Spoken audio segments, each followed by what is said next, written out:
오늘은 이 본문을 토대로 하나님의 말씀이신 예수님에 대해서 좀 살펴보기 원합니다. 우리가 선교적 삶을 살려면 중요한 요소 중에 하나가 문화와의 선교적 만남입니다. 그리고 문화와의 선교적 만남에서 핵심적인 기준은 한편으로는 세상을 위하되 다른 한편으로는 세상을 반대하는 삶을 살아야 한다라는 것을 살펴보았습니다. 그리고 이것은 우리가 사용하는 언어에 있어서도 마찬가지입니다.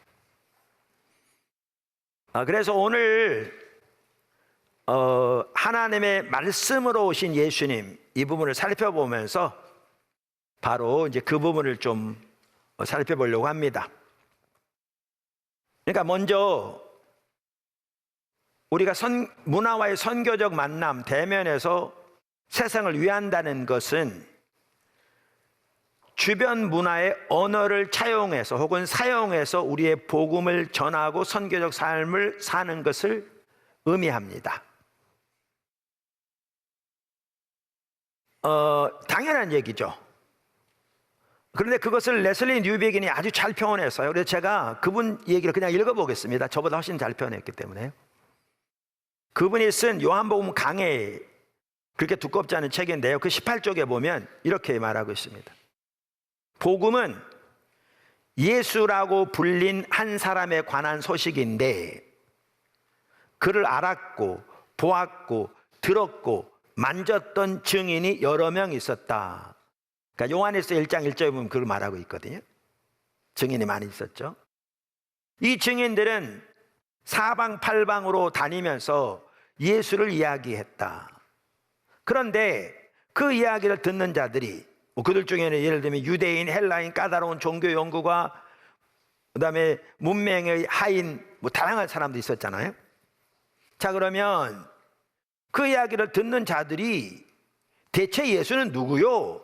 라고 묻기 시작하면 어떻게 대답하겠는가? 그러니까 그들이 아는 언어를 사용해서 그들에게 전해야 되잖아요.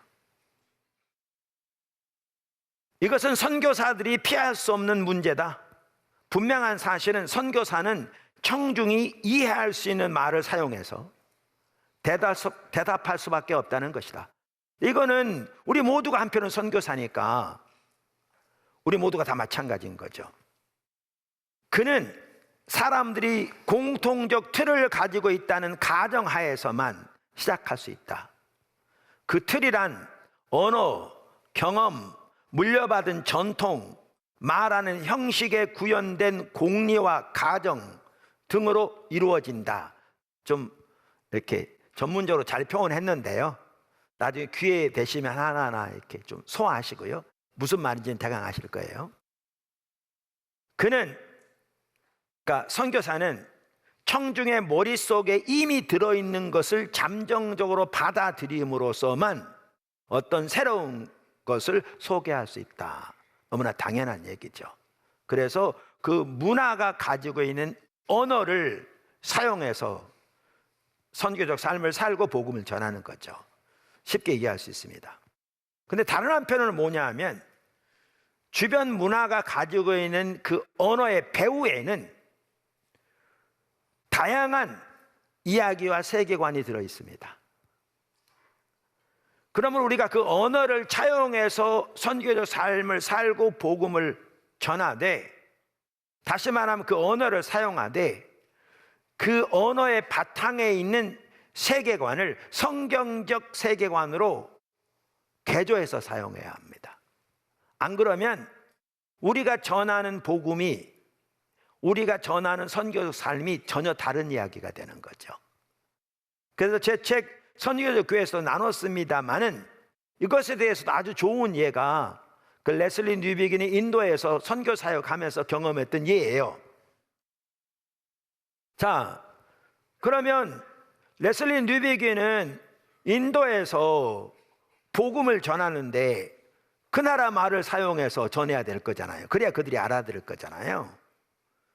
그런데 그 언어에는 힌두교에 의해서 형성된 범준해진 이해가 들어있다는 거예요. 그 언어 속에. 한 예를 들면 성경이 말하는 복음의 핵심은 예수님이 주님이시다라는 거잖아요. 그러면 예수라는 용어는 고유명사니까 쓰더라도 주님이시다라고 전해야 되는데, 주님이란 이 단어는 타미로로 수아미라는 거예요. 수아미. 자, 그러면 예수님이 주님이시다라고 전하면, 예수님이 수아미시다라고 전하는데, 그러면 그 말의 의미는 예수님이 주님이시다라는 내용인 거예요. 근데 문제가 뭐냐 하면, 그 사람들이 들을 때 이 수아미라는 단어는 주님을 의미하는데, 인도에는 한 전통에 의하면 주가 3천만이나 있다는 거예요. 그러면 예수님이 주님이시다라는 걸 전하기 위해서 주라는 것을 의미하는 예수님은 수아미시다라고 전하면 주님이란 뜻을 대는데, 그 말이 내포하는 의미는 예수님은 3천만의 주 중에 하나다, 그 뜻인 겁니다. 성경에 말하는 내용과는 완전히 다른 내용인 거죠. 완전히 다른 내용인 거죠. 그건 성경에 말하는 복음은 전혀 아닌 거죠. 그러니까 주변 문화가 가지고 있는 언어를 그대로 사용하되, 그 언어가 가지고 있는 그 뿌리에, 기저에 놓여 있는 세계관과 이야기를 성경적으로 바꿔서 전하는 것이 매우 중요한 거죠. 이게 이제 문화와의 만남에서 핵심적인 한 요소거든요. 그거를 그런데 오늘 본문이 잘 다루고 있는 겁니다. 오늘 본문이, 즉 말씀으로 오신, 하나님의 말씀으로 오신 예수님을 말하는 이 본문이 그 부분을 매일 잘 다루고 있어서 오늘 본문을 토대로 바로 그 부분을 좀 살펴보려고 하는 겁니다. 첫째, 하나님은 하나님의 말씀을 통해 역사하십니다. 이것은 성경 맨 처음부터 명확합니다. 네, 압니다, 여러분. 당연하지. 그렇게 생각하고 계신 거 알아요. 네, 당연해요. 근데 잘 들으세요. 당연한 걸 잘 듣고 계시고요. 그러면 나중에 이게 왜 중요한지를 알게 됩니다.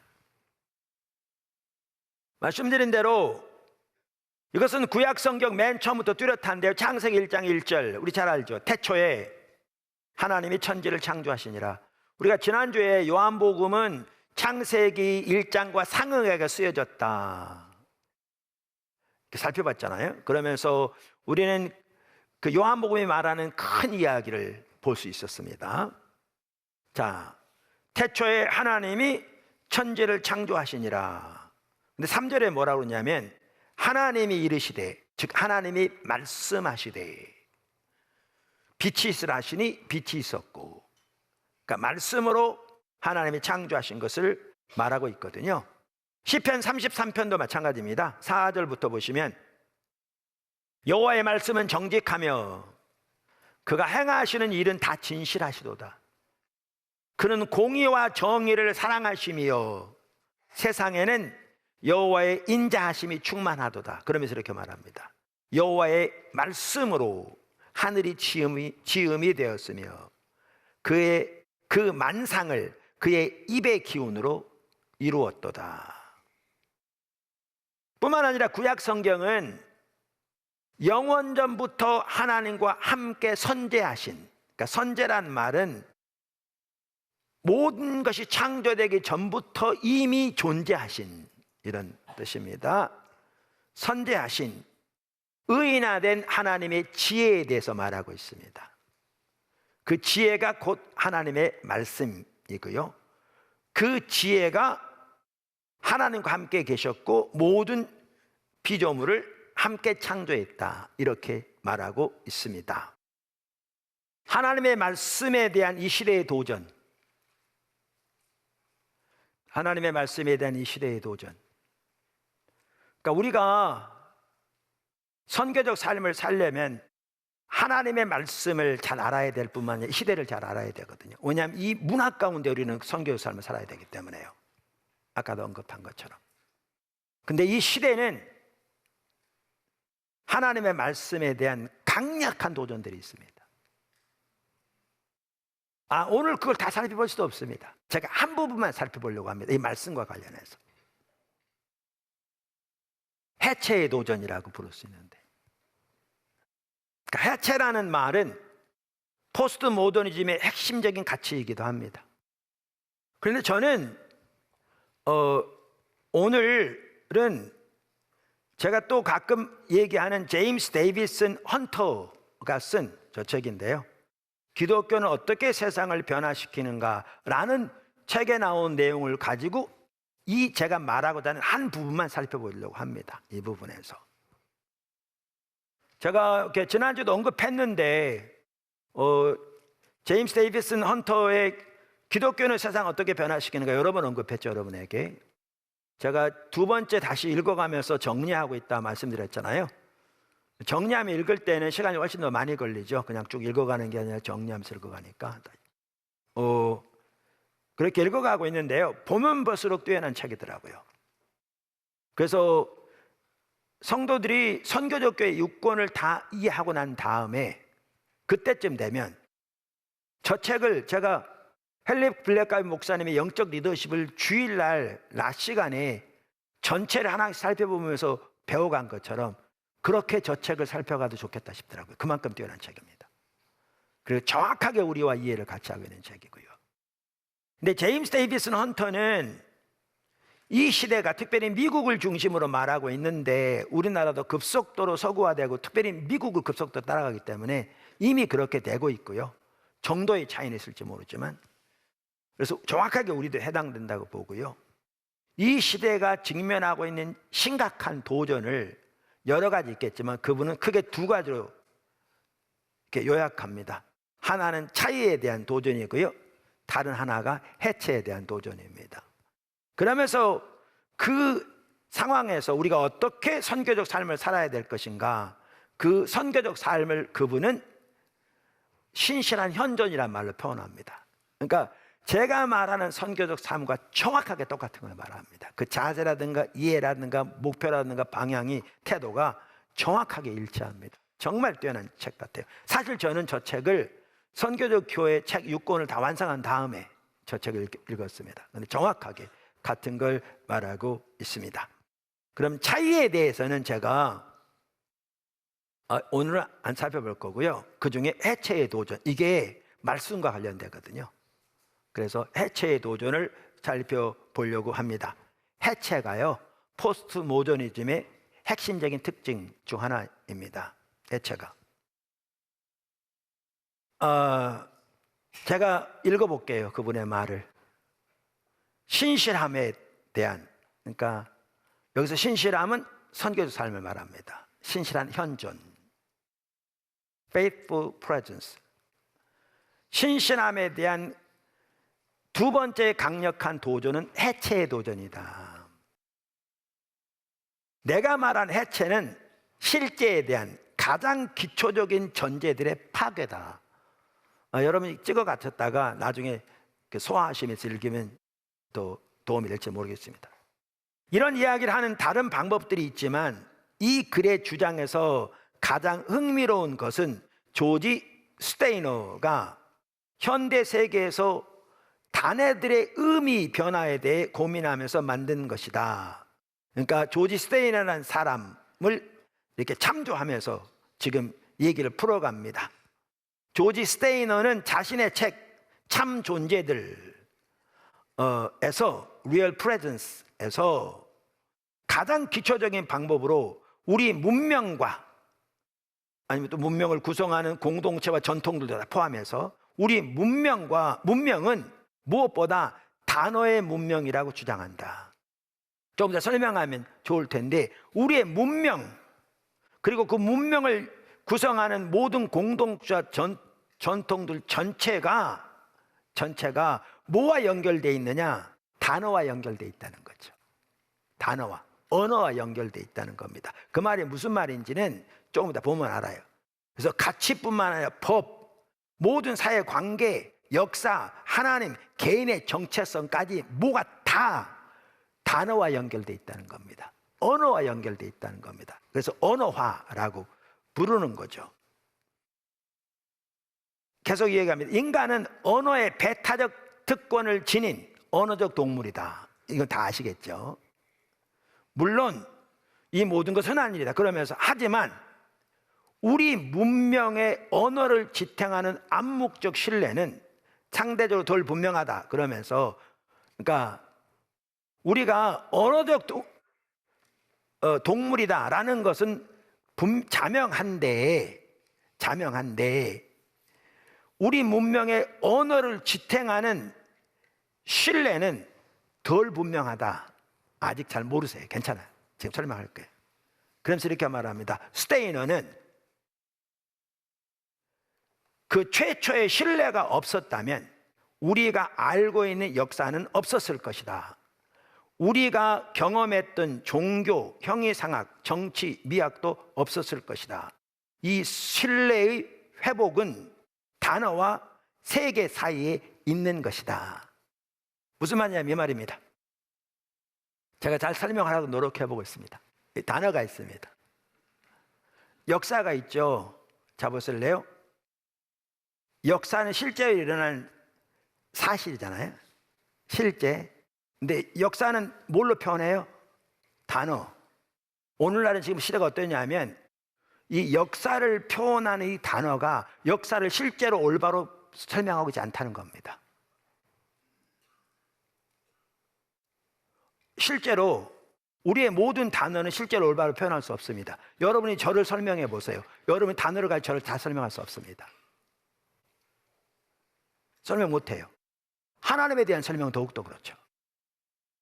그래서 요즘 포스트 모더니즘 시대에 심각하게 의문이 제기되는 게 뭐냐 하면 이 언어와 그것이 표현하는 실제와의 사이의 신뢰를 의심하는 겁니다.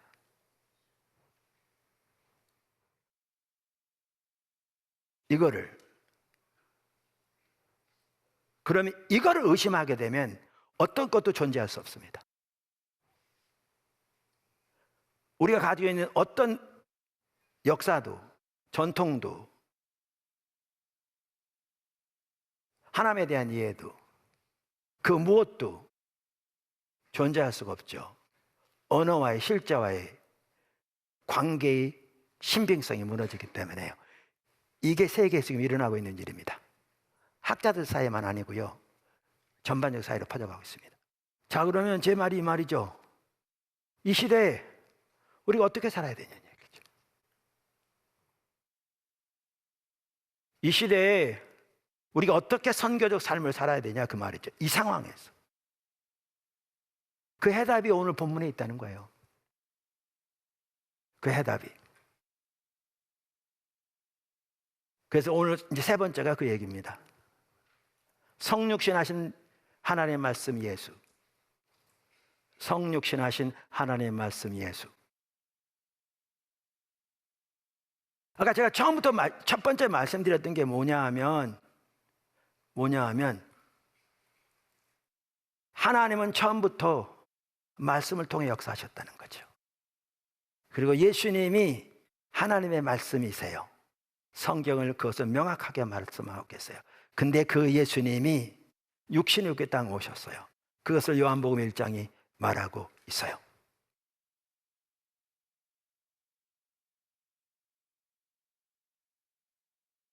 제임스 데이비스 헌터도 이 얘기를 합니다. 하나님이 말씀하셨다.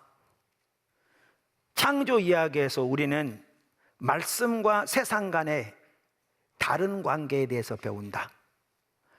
그러니까 이 시대 팽배한 해체가 아니라 성경에는 말씀과 세상 간의 다른 관계에 대해서 말한다는 거죠. 성경은 이 시대의 해체가 아니라.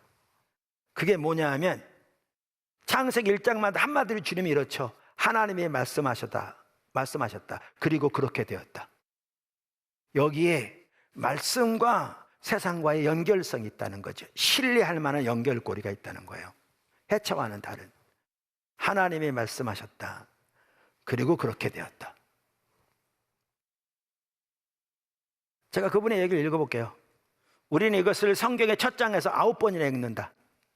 빛이든 하늘이든 별이든 바다든 땅, 식물과 나무, 온갖 종류의 생물이든 혹은 남자와 여자든 간에 하나님이 그것들이 있으라고 말씀하셨고, 그렇게 했을 때 발언된 말과 존재하게 된 세상은 서로 신뢰 관계를 보여주었다. 여기서 해체는 없었다. 시편 33편도 마찬가지죠. 아까 읽었었는데 2절만 읽으면 4절, 여호와의 말씀으로 하늘이 지음이 되었으며 그 만상을 그의 입으로, 그 입 기운으로 이루셨도다. 그 다음에 6절, 그가 말씀하심에 이루어졌으며 명령하심에 견고히 섰도다. 그러니까 4절, 6절, 8절, 9절 읽었는데요. 그러면서 우리가 요한복음에 보면 1장에 이렇게 말하죠. 성육신과 더불어 하나님의 말씀의 신뢰성이 역사 속에 극적으로 나타났죠. 역사 속에 말씀이 육신이 되어 우리 가운데 거하시며 우리가 그의 영광을 보니 아버지의 독생자의 영광이요 은혜와 진리가 충만하더라. 그럼 이 말의 핵심적인 내용이 뭡니까? 핵심적인 주장이 뭡니까? 헌터는 이렇게 말합니다. 그러니까 아까도 말한 대로 이 시대의 차이와 해체가 정말 하나님의 말씀에 대한 도전이 심각한 이 시대에 우리는 살아가고 있는데, 이 시대의 신실한 현존을 통해, 이게 이제 제가 말하는 선교의 삶인데, 우리는 하나님의 백성으로 삶을 살아가야 되는데, 그 책의 제목이 기독교는 어떻게 세계를 변화시키는가잖아요. 그런데 우리는 여기 이 성경적인 주장에서 오늘날 이 시대에 대한 답을 담고 있다, 그 말입니다. 제가 읽어볼게요.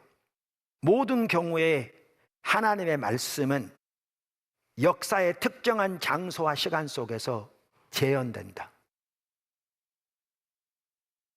역사의 특정한 장소와 시간 속에서 재현된다. 하나님의 말씀인 예수님이 육신을 입고 이 땅에 오심으로써 그 말씀이 역사의 특정한 장소와 시간 속에서 재현된 거죠. 활성화된 겁니다. enacted, 영어로. 모든 경우에 임재와 장소가 결정적으로 중요했다.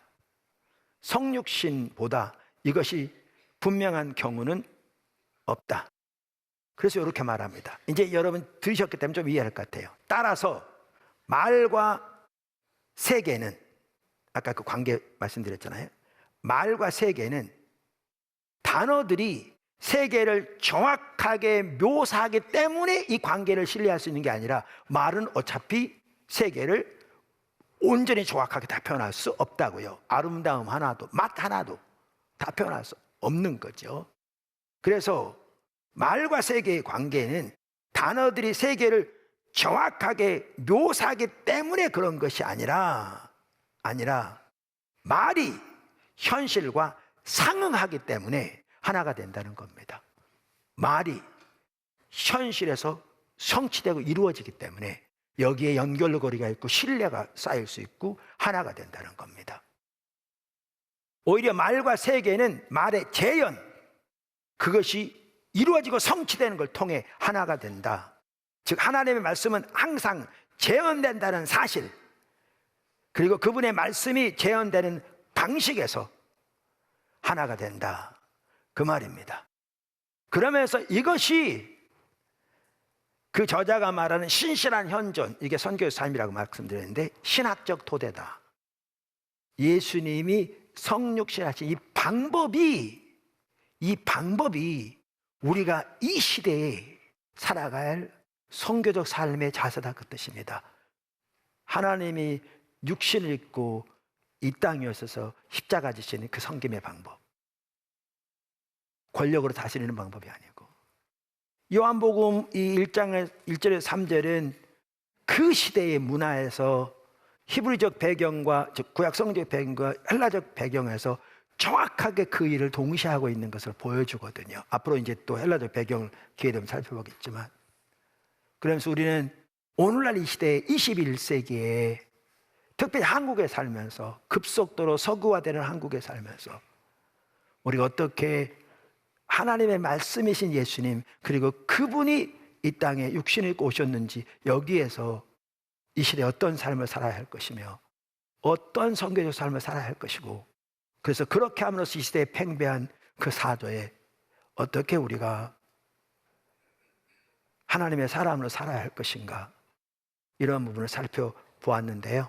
데이비스 헌터의 책을 보면서 하나님이 우리를 인도에 가신 것과 정확하게 동일하게 그 한 부분 한 부분에 가서 정확한 전문가로서 잘 설명하고 있는 걸 보면서 더 우리 자신을 돌아보며 그렇게 따라가기를 또 간절히 소원합니다.